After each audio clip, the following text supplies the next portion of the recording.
Welcome to the Augmented Intelligence Podcast. I'm your host, Omar Haroun, the co-founder and CEO of Udea.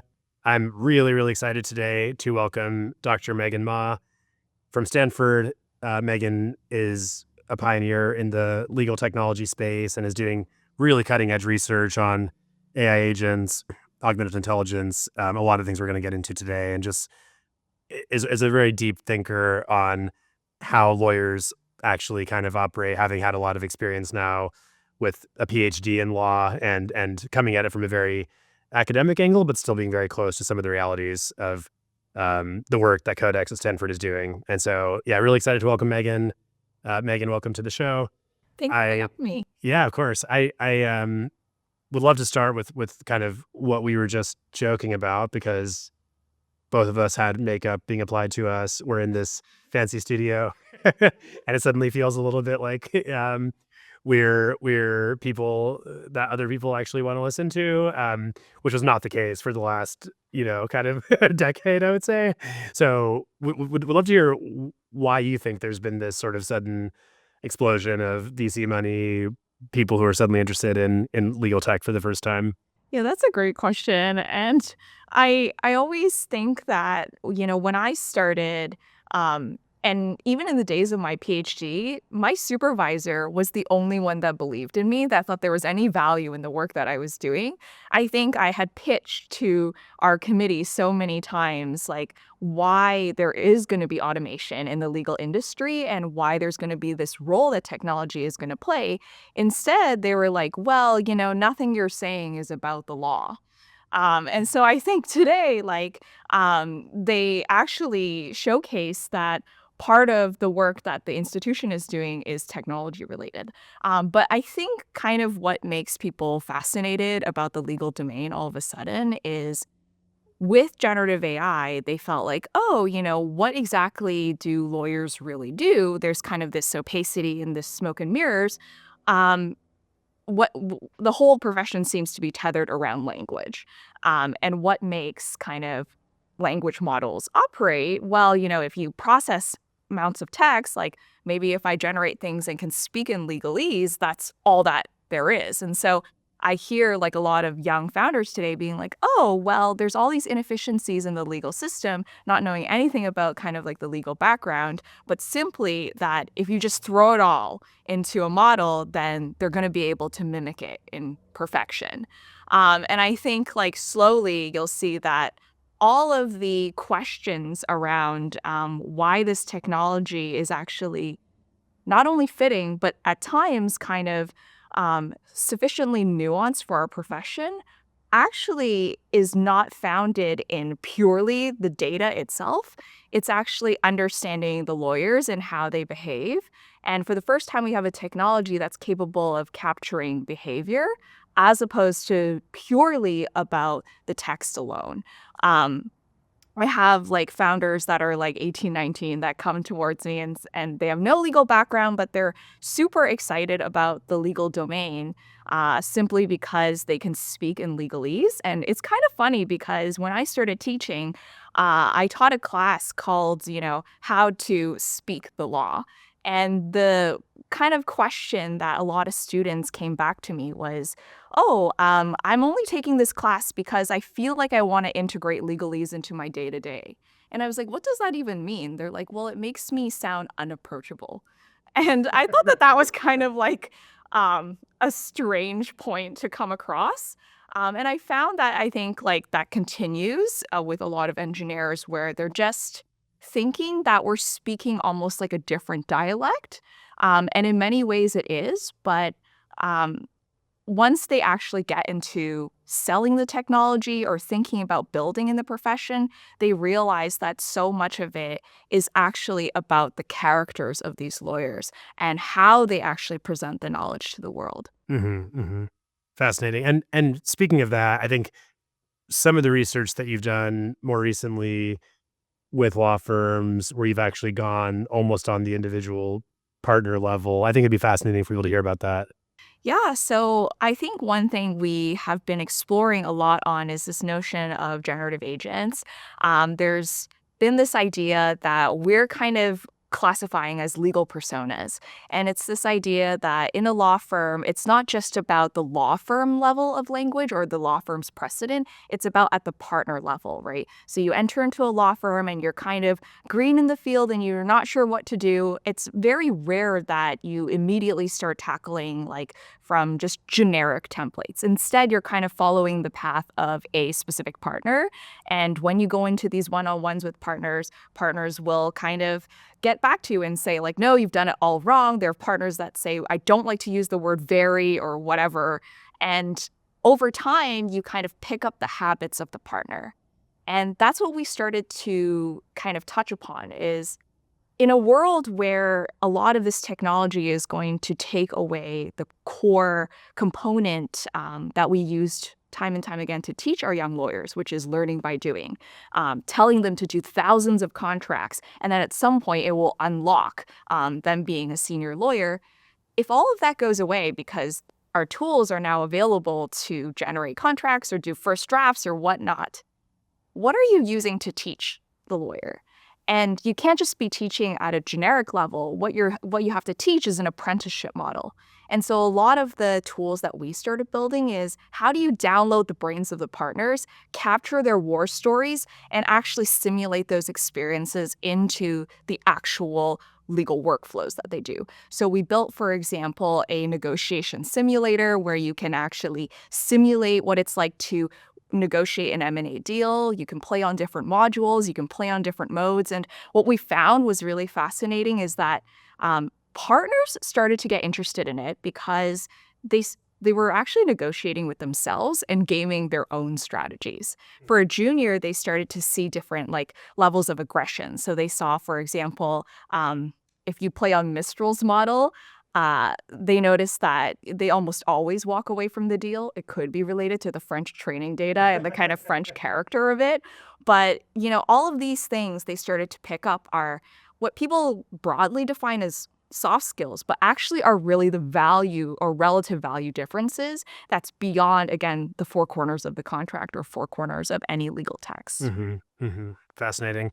And so, I mean, just to kind of pick up on the evolution of the industry, one change is there's now a lot of people, engineers in particular, who see this as a lot of tax. It's a great candidate to use language models, and I get to speak any Yeah. language. What are some other trends that you've seen in the legal technology industry? Yeah, I think in the past we have seen like legal focused on expert systems, that there was a huge kind of motivation for absolute precision and that you had go through a number of dependency trees. Of course, the struggle that they worked with was scalability. You can only do very, very niche areas. The kind of other spectrum was a movement towards standardization. They were like, oh, we can just build contract playbooks, for example. But that required kind of something that was, to me, much harder, which is being able to articulate some of that implicit knowledge that you as a senior expert can't quite define clearly. And so how do you kind of describe top-down a process that you almost are automating in your mind? I think this current era and why it's fascinating is that it picks up on that implicit knowledge very quickly. And so you don't need a ton of examples in, say, like older types of NLP and using NLP in legal tech. There were a lot of issues with kind of consistency of extraction and information retrieval. And obviously, a lot of the legal tech incumbents, they had the benefit of being able to own a lot of this data. Now, like, you don't need troves and troves of this data. It already picks up on a lot of nuance that you wouldn't expect. So I think this shift is actually what's most substantive about this current era of legal tech and probably why people view this as a renaissance. Absolutely. And I guess building off of that and connecting some of the dots, because you mentioned the profile of certain founders, and you also mentioned how I think, like, I remember when ChatGPT first came out, there was a prediction that this is just going to really benefit incumbents because they ultimately have so much data. You're a little bit calling that into question. So can you talk a bit about what are the attributes of, in your mind, having seen, hundreds of startups now and mature companies, what are the attributes of the companies that you believe have what it takes to win in this next era? Yeah, I think what's really important is actually it's very relational, this industry.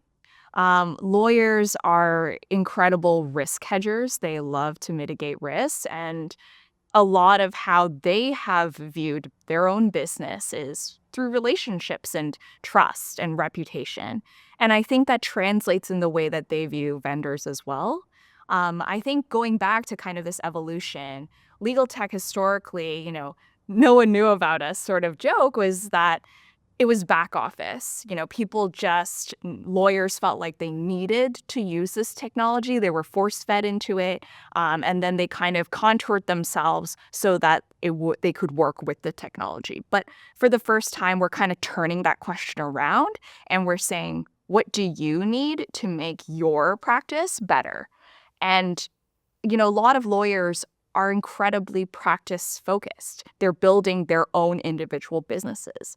And so in this case, a lot of what I see is a successful founder is someone who understands this relational concept, right? Someone who has a history of understanding that lawyers really care that you care about their practice. And if you are asking the right questions about what they absolutely hate doing, or what are these kind of little nuances that if you were just able to unlock it, or am I able to kind of tap into my second brain or something like that, that's what really, resonates with them. And, I think, for example, your own history of selling in the legal industry, but also being able to talk with lawyers and understanding it's almost like, a therapist, right? Like lawyers feel like they want to be heard. And I think that's kind of what's important about this particular industry. Mhm. Yeah, and I think, I mean, in my case, a lot of it has been um, pleasant surprise that chief legal officers are really kind of stepping up and in a way that I'd never seen before, like in the last year, are actually beginning to kind of work with us directly. And I think prior to that, similar to maybe the rest of the world not paying attention to what was going on, there was a little bit of a, hey, I should be delegating this to my legal operations person or my e-discovery person or whomever. It does feel different, and I think there's probably a variety of explanations. I'd love to hear kind of what you think is the evolution of the chief legal officer, why they're suddenly getting more involved. Yeah, I think there's an interesting magic that's happened with people thinking that legal or just in general, even compliance is some sort of, bottleneck. And they're like, oh God, I have to send this over to legal. And there's suddenly, with technology, they became almost like a positive. All of a sudden, it's like, yes, I should send it to legal because I can figure out whether or not this is contributing to the overall strategy of the company. It wasn't just about it being a burden. And I think you also see a somewhat pivot in the chief legal officer's position in terms of how they see risk, right? If there is more transparency in how the transactions are being done, then naturally they are not kind of doing a guessing game or going off of their scars tissue to tell. And saying okay, through running things through this technology, I have some sort of kind of quantitative foundation and bottom line. And now going forward, I can almost gamify how I can make sure that the company is lifted up altogether. And so I think it's very interesting to kind of focus on CLOs because in the past, again, they've found every way to kind of avoid being seen as a cost center. They're the ones that have to make the decisions of when to outsource work to outside counsel. And now there's just so much more transparency. They know where they can offer their relative value. And then exactly, on the other end, they can almost view in advance what they should be expecting from outside counsel. And, a lot of what people are talking about in the shift of law firm business models and time and billing is chief legal officers in a way are driving that change and saying law firms need to be much more transparent about how much they are charging us per hour. And they have the power now because of these technologies that are available. Hmm. Hmm. I'm curious. I remember there was a little bit of a um, some studies went viral around the hallucinations related to I'm sure kind of groups that you're intimately familiar with. Could we just talk a little bit about because I mean one of the experiences that we had, especially in the beginning of the sudden interest, was it was like people got a little bit too excited and suddenly they were drunk on AI and they actually forgot that there's also a lot of risk. And I'm just curious how you've seen kind of the evolution of I mean, are hallucinations a real problem? How real of a problem is there a solution? Kind of what are your current thoughts on that? Yeah, I think hallucinations and like every time I say this, I wonder if it's a hot take, but I think it's a red herring, truthfully. Um, it's one of those things where the technology, if you understand the sort of historical background, it's not meant to give you 100% accuracy. So if you're demanding that the technology has to be 100% accurate, has to be 100% reproducible, you're looking at the wrong thing, simply. But on the other hand, if you're understanding of kind of how this technology is built, then you will choose your use cases much more wisely, and then hallucination is secondary. And I think in part it's going to eventually over time be a cost that you have to account for. And so it's really about moving into an era of what I call division of machine labor. I think a lot of what people view generative AI, and because, there's this mystique and kind of excitement, and it is an incredibly powerful technology, that a lot of people make the mistake of doing away with every other technology that exists, right? It's like, let's get rid of the entire tech stack. But that's not necessarily true. Like, I think that, there are some places where older technologies, going back to, say, the expert systems, if you do want 100% accuracy, that's kind of the technology that you lean towards because you'll always get the same response over and over again. But if you want kind of technology that is able to tap into almost like your inner conscience or your inner brain and processes and kind of strategy, especially role playing, all of this technology is now possible with generative AI. And so, again, like it's really about breaking down what exactly is the broader problem, how you want to create or assemble your new team of humans and machines together. I love it, and that's actually a great segue into augmented intelligence, and would love to just hear, it's do you think it's more of an art, more of a science? What does it really mean to you, and how do you see that kind of unfolding in the next few years? Yeah, I think like multiple times that we've kind of chatted about this, I see augmented intelligence as a two-way street or bidirectional. I think, a lot of people just imagine like AI as just contributing to the human and elevating them. But I think it's also the other side too, right? The technology is capable of being increasingly better the more you kind of work with it. And so it's an era of this like human computer interaction, human machine engagement, where you're finding ways to, defer certain tasks to the machines and certain tasks to humans. And it's a call and response. I don't know whether or not we will find that perfect science too, but it definitely is more of an art form. One thing that we've been working on is going back to kind of the hallucination is really this question of evaluation. And I think for the first time ever, the profession is coming with a reckoning where we're asked, like, what actually do we offer as humans? And especially human lawyers. And we did this exercise where we asked actually partners to define a set of tasks that is an end-to-end workflow, say in litigation. And we basically gave that task out to sets of associates, sets of foundation models, and then sets of enterprise tools. And we then got those outputs and we sent them back to the partners in a blind manner. We have X number of exhibits and we say, there are 3 exhibits here. You don't know which is which. One is human, one is enterprise, and one is a foundation model or LLM. Just rank what you prefer. And I think the results that will come out in our study are going to be quite surprising.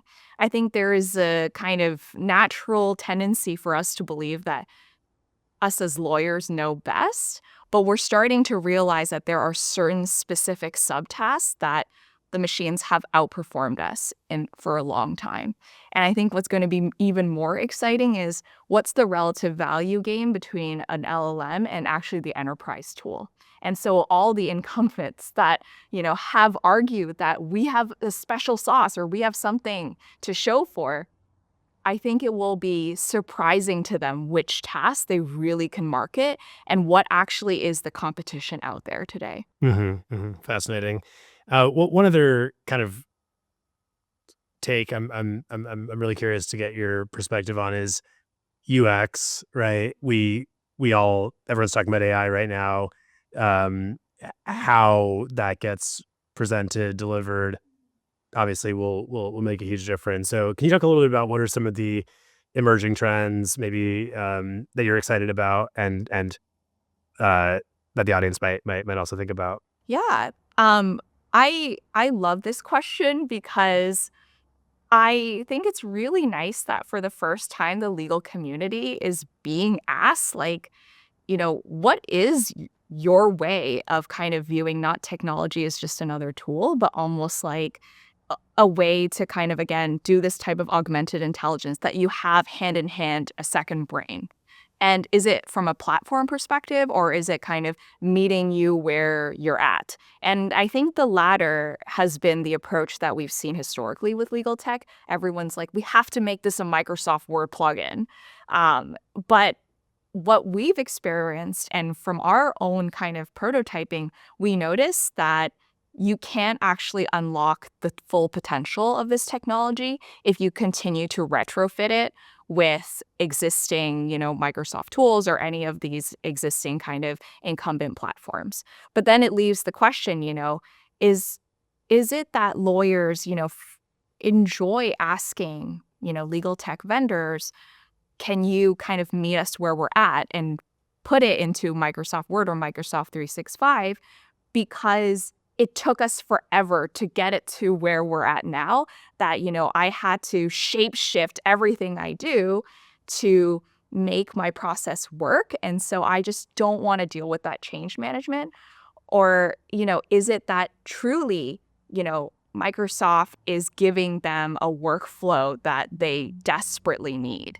And I think until we can prove rightfully that there are other approaches, you're going to have lawyers conflate basically these two, that I have to use this because it makes sense for my work versus I have to use it because I'm resistant to kind of a new learning curve. Yeah, fascinating. I'm just curious, kind of back on this UX point. Have you seen much with voice, other sort of mediums? I mean, we talk a lot about text, but I was just kind of curious. Yeah, I haven't seen a ton, but for us, we've been experimenting. So, for example, that negotiation simulator, we also have a version for depositions. We actually added a voice functionality to it so that you can, if you are training a young lawyer how to negotiate, we made it smartphone capable or compatible. And so on the smartphone, it's actually very annoying to be typing long paragraphs or doing all these different maneuvers. And so we made it such that you can just argue with the agents on the phone. And that's been something that has been quite nice for actually partners enjoy it. Oddly, this current generation, they just prefer text. And so they still use the kind of texting to play the negotiation games. What's interesting is that actually the voice functionality pushes them to learn how to capture speech nuance versus textual nuance. And I think that those are a little bit different. I have partners tell me that their associates, they just Slack them or Teams them, and they wouldn't even knock on their door, even though they're next door. And I think tools like what we're offering and using voice mode actually encourages this current generation to be much more approachable and social when it comes to doing their work. Wow, fascinating. Um, you've talked a little bit in the past about how legal education is changing and evolving. Can you talk a bit about that? Yeah, I think, well, it's academia is one of those things that if you think the legal industry on the private side is resistant to change, well, academia is like deep in the perspective of not wanting to change.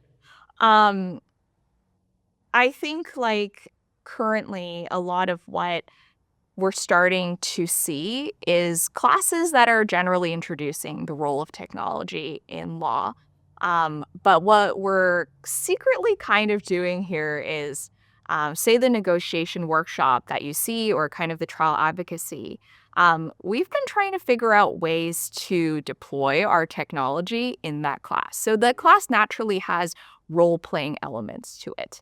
And so rather than kind of preparing for the big kind of negotiation where you do it with your peers, you can kind of have these stepwise improvements that you do on your own, and you can offer it as like homework assignments, or sort of instead of readings, I want you to play 4 or 5 games of this particular tool. And I think that's kind of the slow and steady way that we're trying to find in terms of improving on their own types of skills. I think with legal education, what people are going to realize is, unlike other jurisdictions, I'm from Canada, so there's an apprenticeship program that's built in. So like a traineeship, it's a year.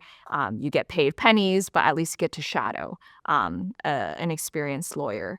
In the U.S. kind of world, like it's just a baptism by fire. You graduate from law school, you write the bar, and then you're thrown into a law firm.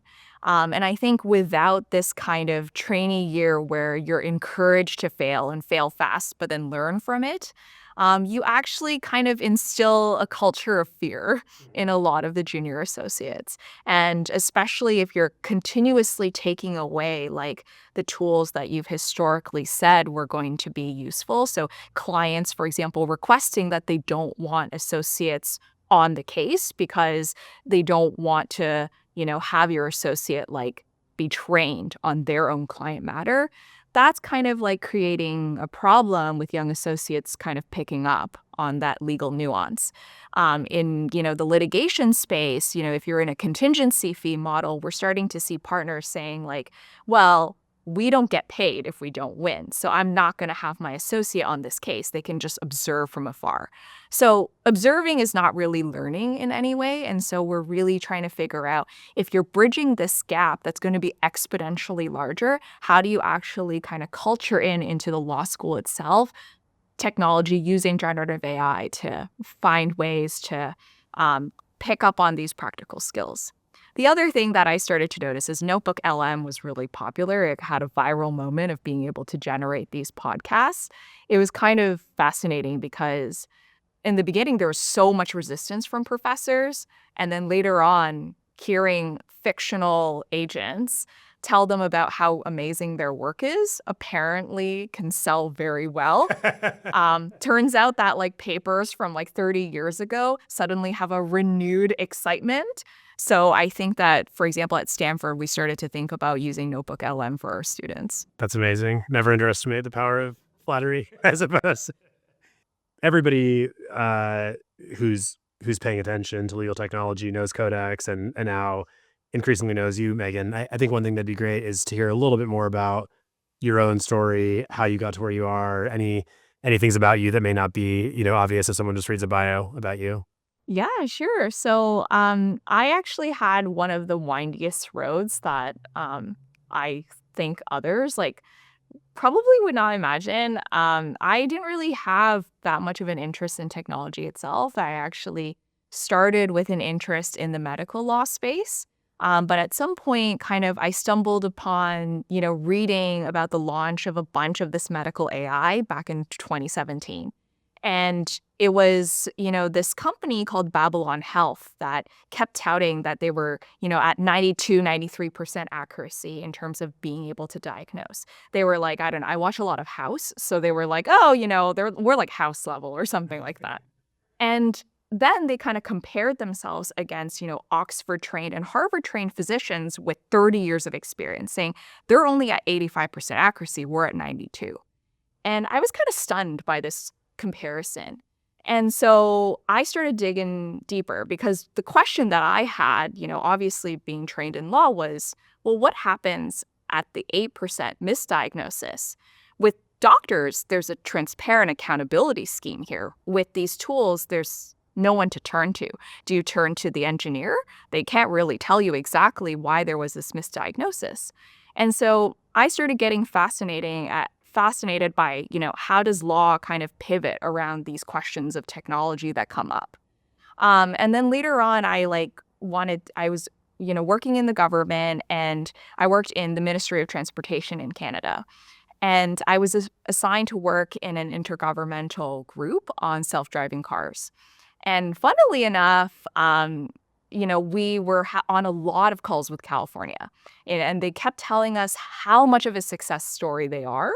And they were like, if I were to give you two pieces of advice, kiddo, like as, America likes to see Canada, they said, the first thing is you have to ensure that there are little reflectors between lanes so that these cars can see, between lanes much better.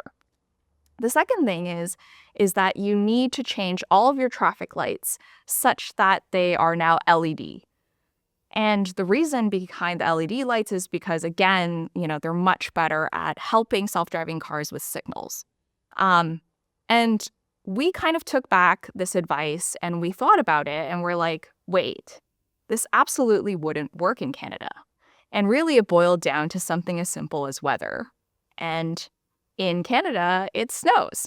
And so when it snows, it will absolutely cover, the little reflectors between lanes. So that would be rendered useless. I think the worst part is that if you, invested in a multi-billion-dollar project to change all of the traffic lights, you're going to run into a problem where all of these lights are going to collapse at the first snowstorm. And the reason is because the current traffic lights, they emit a little bit of heat, meaning that when it snows, it'll melt the snow off the traffic lights. LED lights don't melt the snow. They don't emit the heat. And so even if you're kind of trying to, translate a new technology and the lessons that you learned in your own jurisdiction, they simply can't work from very few seemingly innocuous factors like weather. And I think that these two kind of lessons in medical AI and in self-driving cars, it really informed how I see technology in the broader legal field. I think when it comes to, say, the self-driving cars, what it taught me is that translation across jurisdictions and across even the legal field, across different types of law, it is a very, very granular process. And it's about, again, understanding something down to the individual lawyers and down to their individual practices. When it comes to medical AI and questions of accuracy, I realized that how much of the practice is really about accuracy. When it comes down to it, you're not going to sell a lawyer because of how accurate they are in giving you their advice. It's about how they formulated that argument. And in the same way with medical care, it's about how they shared their expertise to you when you came to them with an illness. And so I think for me, I look back as if these lessons all made sense. But at the time, I was just feeling around and trying to see what interested me. And I think at the end of the day, it came down to technology was fascinating to me and then how it intersects with law. And so I just stayed. I think this is something I asked before, but, this is kind of the second time around for you. And I thought previously, is there any deja vu? But to me, I think I'm most fascinated by what excites you again about the legal tech industry. Why legal? Yeah, definitely. So for me, it's really two things. One, from a mission perspective, I went through this period of kind of reflection and not entirely positive, I would say, where right after selling my last company, we had a good outcome and our investors and team had a good outcome financially, but really, did we actually change the industry in any way? No. And that was kind of disappointing. And I think also just realizing that we never even really had much of a mission. I mean, our mission was to build a business. But when I got closer to the legal industry and spent 7 years kind of in the trenches, getting to see some of the realities up close, they weren't all nice things to kind of witness. And I really started to see the connection between this system, which kind of at its core is propped up by a lot of perverse economic incentives and almost kind of a guild that's keeping the law more complex than it needs to be. And there is sort of a consequence of that, which is that I think there's really two groups that are harmed. One is businesses who, to your point earlier about seeing legal as a cost center, are actually constrained and have to pay this tax in order to innovate. And if you're big enough to afford it, that's fine, but still annoying. And if you're a small company, I mean, even doing like a Series A financing is like $50,000, right? And so just crazy, like for a small startup with almost no revenue and history to be able to afford these legal expenses. So I think on the business side, that's the situation. On the much more, I would say, sympathetic side, you have people, consumers, where a single legal event can still bankrupt the average American, and we still have a system that most people who need lawyers can't afford them. I mean, the research on this is staggering. It's like 90% of people who actually have a legal claim can't afford a lawyer, and yet we have AI now. As Hemant said on a previous episode, it's really capable of bringing abundance if it's really harnessed in the right way. And from a pure technical perspective, while there's a lot of nuances that you have to get right, at the end of the day, this is a text-based. I mean, we are analyzing language and generating language kind of at the core. So there's this like obvious opportunity to bring the technology to this space, and the reasons that it hasn't been adopted aren't really entirely. I mean, they are logical, but they're kind of the wrong reasons, Yeah. right? Like Yeah. it's more a matter of, I think, A, it's very complex, but B, to the extent that you start to unpack it, basically there's people who are making a lot of money off of a system that's broken.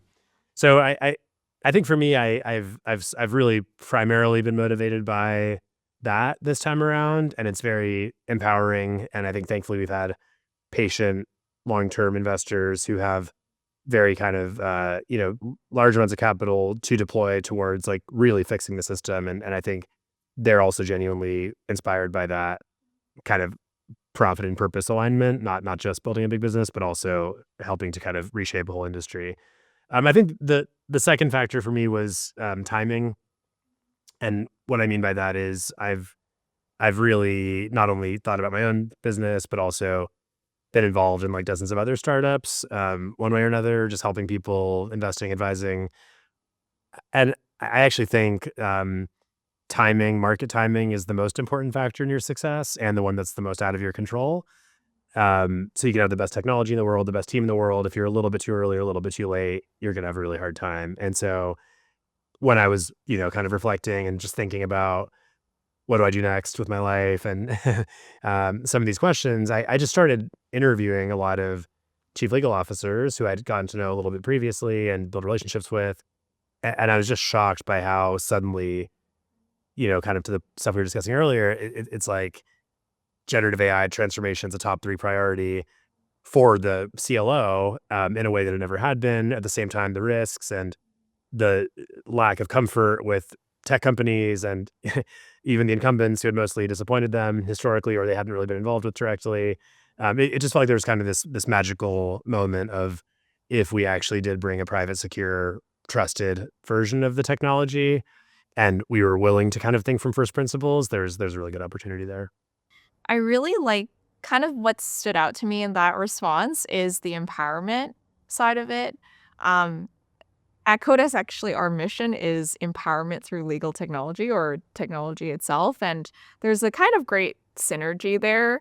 And I think I really see kind of why chief legal officers are a great user kind of or a user base for this. I think like a lot of lawyers that I talk to, many of them are like, if you think about basic supply and demand, like there will always be demand for us. Um, it's just funny because they can say that because we haven't had real metrics around what is quality legal work. And once we have the tools that we give to their own clients to identify what is quality, then they can't, that supply demand is going to shift dramatically. I always think that, to your point, I think a lot of the technology is already getting there, but adoption is always a structural hurdle. It's never to do with like the technology itself. And I think a lot of legal professionals will say, oh, we have to like reach a certain level of trust with the technology. I think that's sort of a fiction. Mhm. Naturally, like I think a lot of people say no UI is the best UI kind of thing. I think over time, people will fade away from seeing generative AI as like technology or some sort of like tool that they have to confront. Instead, it's going to be an organic kind of like hand-to-hand relationship. Fascinating. Um, well, maybe that's a good segue. Let's kind of close our eyes and imagine the world, 10 years from now, and if um, based on what you're seeing now and just the pace of innovation, uh, what do you see the world looking like, the legal industry in particular looking like? Yeah, I think this is probably our moment today of legal experiencing for the first time the empirical turn. I think other professions have seen it in the past. And so if we're thinking about like 5, 10 years from now, I imagine that lawyers won't talk about technology as if it's a phenomenon. And so, you don't go to accountants and say, like, oh, like, how do you crunch your numbers or like give me the exact tools, right? But lawyers now kind of detail all of the software that they use and all the technology they use as if it's something to keep at arm's length. And so, kind of to the point that we've been touching upon this question of augmented intelligence, I think they're just going to not even discuss machines because everyone will have reached a point of being acclimated with a certain tech stack, possibly UDIA. And so I think, like, you know, to me, the best way is to almost view the technology as if it's not there because it's already absorbed into your practice, because everyone will see that you're going to have a competitive edge. And if you don't use it, then you'll be seen as like basically the grandpa in the corner that like, is still shouting at people to get off the lawn. I love it. A great image for us to end with. Well, thank you so much for joining us today, and really excited about continuing to kind of watch your own growth and Codex's major impact on this industry and space. Thanks for having me. All right.